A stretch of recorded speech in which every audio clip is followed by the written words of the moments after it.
Good morning, good evening to everyone. Welcome to another episode of FutureForward, a podcast on AI, business analysis, and data analytics.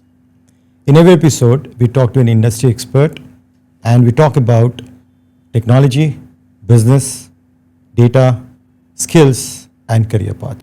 Today's guest is one of the most dynamic and agile professionals I've met in my career. He's a technology leader with deep expertise in AI, data and analytics, and cloud strategy.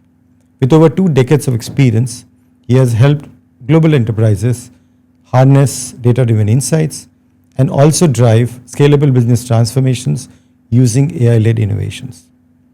He is a recognized thought leader in AI and analytics space. He's also a fitness enthusiast and a passionate trekker.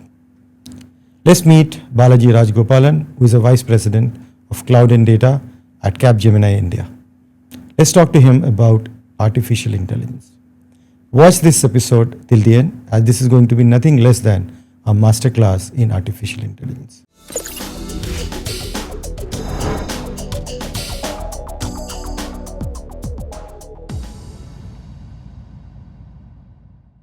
Let's get into enterprise space. Sure. So how is AI getting adopted in enterprise space? How organizations are using it for developing either make-to-fit applications or for their own uses? Let's make it interesting. You tell me an industry. We'll start with that. Let's start with financial services. That's my favorite one. Yeah. Okay. So, financial services, let's look at, again, financial services is a very broad. Let's say banks. Yeah. Bank itself is a very broad term. So, I will double click a little more. Let's take lending. Okay. Primary function of a bank, and it's the reason why banks exist. So did you know that by the time we speak, and I am not saying from the start, from the time you asked this question to now, some 50 mudra loans have already been disbursed. Okay. There's nobody sitting there from Narendra Modi's organization approving those loans, right? Mudra loans are being approved using AI. There is, of course, rule-based systems to say what's the quantum of amount. Then there is a digital check to see pattern recognition, to see what's the incoming flow and so on. But thousands of mudra loans are being disbursed. That's on the government side, which is very impressive. Yeah. Let's take an enterprise side. The next generation of banking will be more asset light and more digitally heavy. I'll repeat. The next generation of banking will be more asset light and more digitally heavy. Can you elaborate on the asset light? Yeah.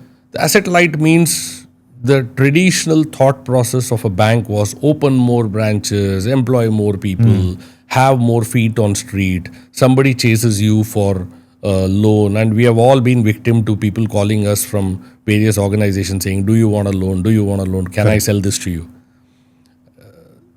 The asset heavy part is you investing tons of resources or millions of US dollars or rupees of resources into creating that physical infrastructure to cater to your customer base.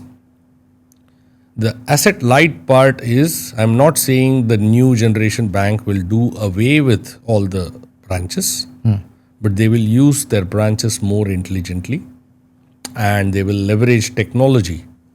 For example, I don't want to take the name of the bank because they could be a customer of ours. I don't want to get into that kind of a scenario, but 100% digital onboarding of a customer within 20 minutes, less than 20 minutes. Correct. For the price, zero. You're already paying for the bandwidth. There's nothing else. You can sit at the comfort of your home. You can log into their site and put in your credentials, Aadhaar authentication, go through image processing, video KYC, and your account is opened. Look at lending.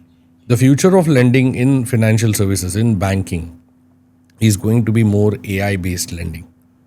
You will not have a human officer sitting there and deciding whether I should give the loan or not.